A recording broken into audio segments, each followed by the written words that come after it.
Hello guys, good evening once again. So ito na naman tayo. Mag-uumpisa na naman tayo makialam sa buhay ng may buhay.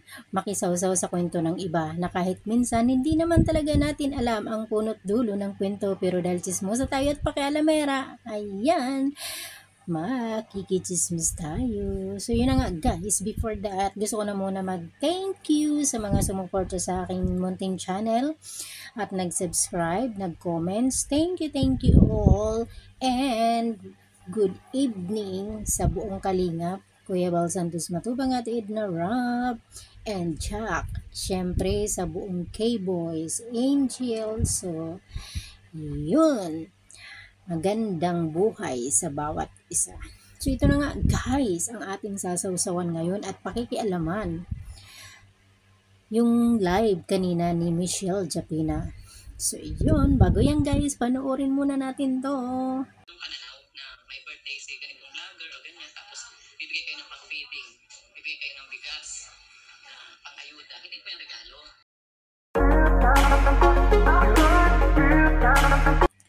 So, yun nga. Pakikialaman natin at sasawsawan ang issue ng bigas. Ang mahiwagang bigas na pinadaan kay Kalingap Don, regalo daw yun para kay Rob. So, yun na nga, guys. So, papahapyawan ko lang yung sinabi ni Ate Edna. Di ko alam kung tama ako ha. Di ko alam kung tama ang narinig ko, kung tama ang pagkagets ko, kung tama ang pagkakaintindi ko. Pero ito lang ang nakayanan ng pang-unawa ko sa narinig ko sa kanya na totoo nga naman, 'di ba? Kung gift 'yun, so dapat direct. Just for Rob. Kasi parang ang naririnig ko na kwento is doon sa bigas na 'yun, may hati is ganito, may bigay sa ganyan, sa ganyan, ganyan. So yung sinasabi nga niya, parang 'yun ay ayuda. Parang nagigets ko 'yun. Tama. Kasi 'di ba, pagka once na gift sa iyo, direkta para sa iyo, no? So, yun lang din naman ang nakayanan ng pangunawa ko, no? So, ang magiging opinion ko doon is yun nga, tama yung sinasabi ni Ate Edna. Kung tama nga yung pagkagets ko ha, hindi ko sinasabi guys ha, na tama ako. Opinion ko lang yun ha, opinion ko lang yun, hindi ako matalino. Bubul din ako. Kaso nga lang yun lang nakayanan ng pangunawa ko at yun lang, yun yung ano, kung paano ko na-gets. Okay? So, kay Japina, parang iba naman ang pinapakahulugan niya sa opinion ni Ate Edna, sa sinasabi. So, opinion din yun ni Michelle. Opinion din niya yun na gusto niya ipaglaban na mali yung sinasabi ni Ate Edna tungkol doon sa bigas na yun, di ba? Pero ang point ko doon, parang kung sa akin ha, tama ang pagkakaintindi ko sa sinabi ni Ate Edna at nagigets ko at agree ako dun sa opinion niya, sa explanation niya. Ayoko na i-detalye. Kumbaga ando na yan sa mga vlog nila. Ang akin lang naman dito is gusto ko lang magbigay ng opinion kasi nga, syempre pag may mga napapanood tayo na medyo napupukaw yung ano natin, alam nyo na, yung puso or yung ano, yung parang gusto na talaga natin magbigay ng opinion. So, yun lang naman ang akin. So, parang siya naman gusto niyang palabasin na mali ang sinasabi ni Ate Edna or ganun, di ba? Siyempre, paglalaban niya yung opinion niya.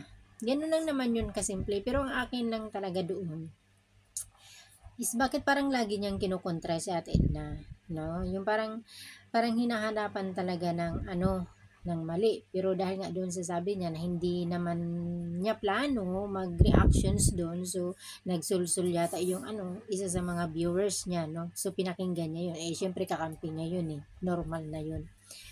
So yun, yung medyo napapaano lang ba ako na mababaw. Mababaw na dahilan na para iparamdam na naman niya yung pagkukontra niya, no? So, ibig kong sabihin doon is bakit hindi ba matapos-tapos yung pag disagree sa mga ano ni Ate Edna, sa mga parang walang katapusan, no? So, tatahimik, biglang aarangkada, tatahimik, biglang aarangkada. So guys, hindi naman natin sinasabi na ang mga kalingap is perfect. Wala na tayong nakikitang mali at lahat na lang sila ay tama. Hindi naman po ganon yung punto doon kung sumusuporta tayo sa kalingap. As I always said, ako, sumusuporta ako sa charity nila. Kasi nakikita ko talaga yung tamang ginagawa nila. By the way, hindi lang naman ang Kalingap ang nagcha-charity, yung mga Tikram, si Pugong Biyahero. So, inaano ko din talaga mga yan, na-appreciate ko yan. Sinusuportahan ko din yan sa mga panunood. Kasi suportahan natin yung mga taong alam natin na malaki talagang naitutulong sa mga kapwa natin mahihirap, di ba? So, ang mga pagcha-charity nila ay talaga nga namang kahanga-hanga. At saka, guys, talaga naman humahanga talaga ako dun sa mga nag-i-sponsors na talaga naman, alam nyo, hindi ganun kadali magbitaw ng pera ha. Hindi ko sinasabi na madamot ako. Isa din yan sa pangarap ko. Siyempre, pag magkaroon din ako ng kakayanan to support, why not? 'Di ba? So, alam nyo, masarap tumulong. Para sa akin ha, masarap tumulong.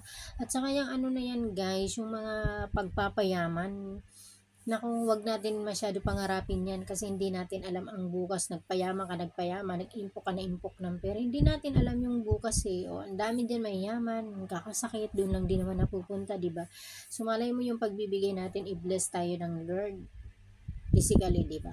So, walang masama sa mga pag-i-sponsors. Pero ang masasabi ko lang talaga din siguro, ito lang ha ang magiging opinion ko sa mga nag-i-sponsors, nawa talagang yung galing sa puso. Kasi ang dami din naman, 'di ba? Nag-i-sponsor sila after parang yung pag-i-sponsors nila hindi naman galing sa puso nila kasi pag may nakita na mali ganito, ang daming nasasabi, no? Yung parang may mga panunumbat.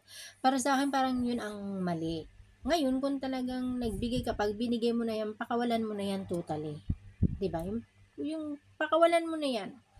So, ano man ang mangyari doon, labas ka na. Ang importante, nung nagbigay ka, alam mo yung intention mo. Nung nagbigay ka, alam mo kung paano mo yun itinulong or sa anong dahilan mo yun itinulong. So, pagkatapos niyan, let go. Wala na.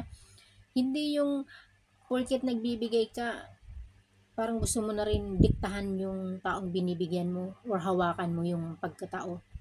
Ako hindi ko naman minamasama sila kasi pera nila yan. So, hindi natin alam kung paano nila pinagsikapan yan at binigay, di ba? So, hindi yun ganun kadali magbitaw ng pera.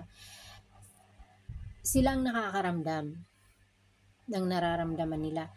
Pero ako sa parte ko ha, sa side ko, parang mas masarap ang ganong pagtulong na pag nagtulong ka, huwag ka na humingi ng kapalit.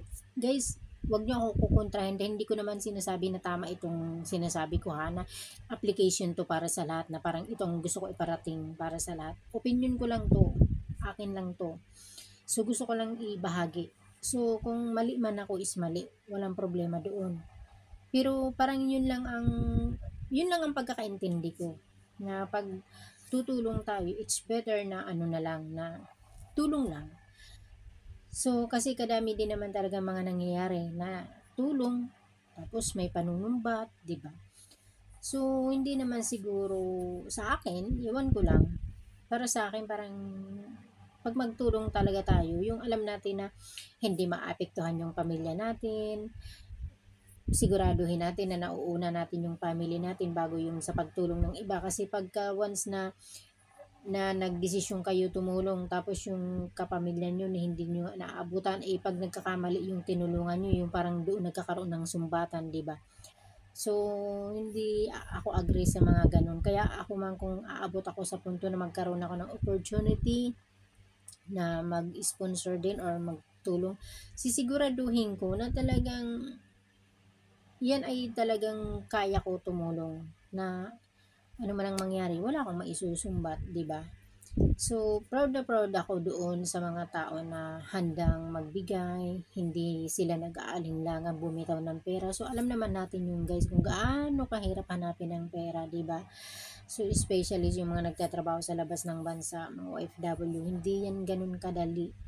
Pero dahil nga sa mga sponsors din naman, so yung mga tinutulungan ng pagcha-charity, 'di ba? Laking ambag din naman nila. So syempre hindi alam naman natin yun na hindi naman kakayanin din talaga ng views ng mga nagcha-charity. So pasalamat tayo na may mga puso na handa talaga magbigay, no? So nakaka-proud 'yun. Kaya napaka-blessed nitong mga natutulungan ng kalingap na sa isang iglap ng buhay nila. Grabe ang pagbabago. Grabe talaga yung pagbabago. Daig pa yung nagtrabaho, nag-OFW. Ang tagal-tagal bago makapagpabahay. Talagang ang tagal-tagal na walang ano, parang hindi naman nababago yung buhay. Pero sila, imagine niyo yan, ni hindi sila nagpagod, ni hindi sila nagbanat ng buto. Pero hindi natin sinasabi ha na ano, kasi bigay naman yan sa kanila, hindi nila yan hiningi, kusang binigay. So kahit naman sino is tatanggapin natin yung ganyang blessing, hindi natin yan tatanggihan. Pero sa atin lang, sa opinion lang din natin na talagang grabe, nag-transform yung buhay nila sa walang wala, sa parang mayaman, di ba? Yung instant yaman. So napaka-blessed nila sa buhay na samantalang tayo. Grabe, nakautot-utot sa trabaho, wala pa rin na pala. Sila hindi nila kailangan magpakita lang sila sa camera, i-video lang. Ayan, blessing na, 'di ba? So kaya nako, lagi kong wini-wish pa ulit-ulit kong sinasabi, nako Kuya Bal, sana talaga nalingap mo din ako. Siguro baka may mga sponsors din ako. Ang ganda na rin ng bahay ko, 'di ba? So yun lang guys. So ito nga, alam niyo na wala tayong magawa sa buhay kundi makisawsaw at makialam sa buhay ng may buhay. Yan tayo eh. Sige na nga guys, tapusin na natin to. Good night.